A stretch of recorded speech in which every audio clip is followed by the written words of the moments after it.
చంద్రబాబు ప్రభుత్వం క్షమాభిక్ష ఇచ్చి బయటకు తీసుకొచ్చిన ఖైదీ ఇప్పుడు నకిలీ మద్యానికి కేర్ ఆఫ్ గా మారాడు.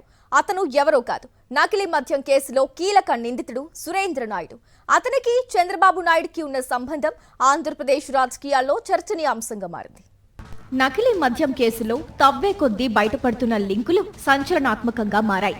చంద్రబాబు వేసిన విత్తనమే ఇప్పుడు మహావృక్షంలా మారి నకిలీ మద్యాన్ని రాష్ట్ర వ్యాప్తం చేసింది. ఆ విత్తనం ఎవరో కాదు, పేరు కట్టా సురేంద్ర నాయుడు. టీడీపీకి చెందిన కట్టా సురేంద్ర నాయుడుకి 2002లో ఓ హత్య కేసులో జిల్లా కోర్టు యావజ్జీవ శిక్ష విధించింది. జిల్లా కోర్టు ఆదేశాలను హైకోర్టులో సవాలు చేసిన కట్టా సురేంద్ర నాయుడుకి అక్కడ కూడా ఎదురుదెబ్బ తగిలింది. హైకోర్టు కూడా సురేంద్ర నాయుడే నేరస్తుడు అని నిర్ధారించి యావజ్జీవ శిక్షను ఖరారు చేస్తూ తీర్పును వెలువరించింది. దాంతో జైలు పాలైన సురేంద్ర నాయునికి 2014లో అధికారంలోకొచ్చిన చంద్రబాబు నాయుడు ప్రభుత్వంలోనే క్షమాభిక్ష దక్కింది. సీఎం చంద్రబాబు నాయుడు తన సన్నిహితుడు కట్టా సురేంద్ర నాయునికి క్షమాభిక్ష దక్కేలా చూశారని అప్పట్లో ఆరోపణలు వెల్లువెత్తాయి. ప్రస్తుతం ఏపీలో సంచలనం సృష్టిస్తున్న నకిలీ మద్యం కేసులో సురేంద్ర నాయుడి పాత్ర కీలకంగా ఉన్నట్టు తేలుతోంది. గతంలో కాంగ్రెస్ నాయకుడి హత్య కేసులో కట్టా సురేంద్ర నాయుడే నేరస్తుడు అని 2 కోర్టులు తేల్చినప్పటికీ ఆ తీర్పులను చంద్రబాబు ప్రభుత్వం పట్టించుకోలేదు. బాబు ప్రభుత్వం 2014లో పాలనలోకి రావడం ఆలస్యం. మండల స్థాయి అధికారుల నుంచి రాష్ట్ర స్థాయి అధికారుల వరకు కట్టా సురేంద్ర నాయుడు అనే నేరస్తుడు సత్ప్రవర్తనతో మెలుగుతున్నారని, అతని కంటే మంచివాడు మరొకడు ఉండడని చెబుతూ ఫైల్స్ మీద ఫైల్స్ మూవ్ చేశారు. క్షమాభిక్ష లభించేలా చూసి జైలు నుంచి బయటకు తీసుకొచ్చారు. ఆనాడు చంద్రబాబు చలువతో జైలు నుంచి బయటకొచ్చిన సురేంద్ర నాయుడు ఇప్పుడు నకిలీ మద్యం కేసులో ప్రధాన నిందితుడుగా తేలాడు. మొలకల చెరువులో దొరికిన నకిలీ మద్యం ఆనవాళ్లు మొత్తం మూలాలతో సహా టీడీపీ నాయకుల వైపే అన్ని వేళ్లు చూపిస్తున్నాయి. చంద్రబాబు నాయుడు క్షమాభిక్ష ఇచ్చి బయటకు తీసుకొచ్చిన నిందితుడు లిక్కర్ డాన్లా తయారయ్యి రాష్ట్రం మొత్తం నకిలీ మద్యాన్ని సప్లై చేస్తూ కోట్లాది రూపాయలు ఆర్జించారు.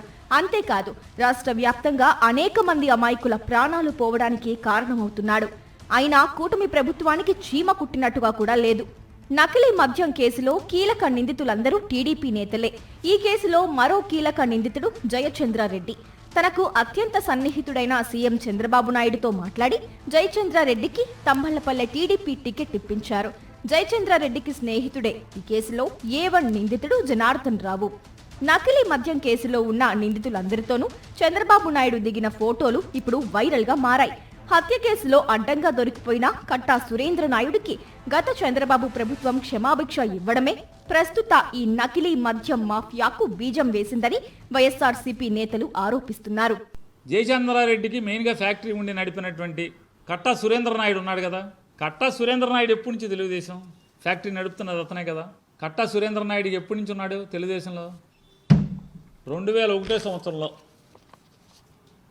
ఒక గొడవయ్యి దాని తాలూకా అంటే ఒక ఎలక్షన్ జరిగితే ఎంపీటీసీ ఎలక్షన్లు 2001లో ఎంపీటీసీ ఎలక్షన్ జరిగితే 2002లో ఓ మర్డర్ చేశారా లేదా?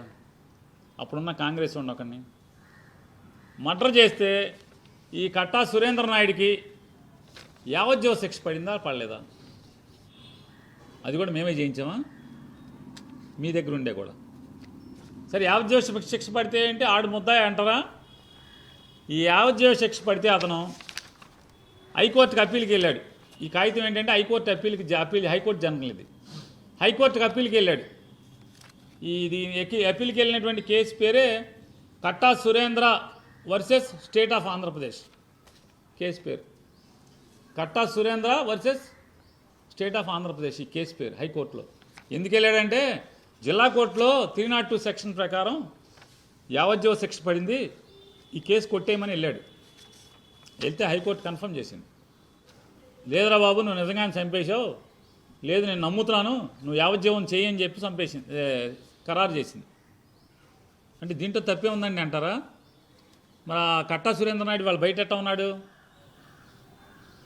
2014లో నారా చంద్రబాబు నాయుడు ముఖ్యమంత్రి, లోకేష్ నాయుడు మంత్రి అయిన తర్వాత 2016-17లో క్షమాభిక్షతో మీరు కాదా వదిలింది అతన్ని.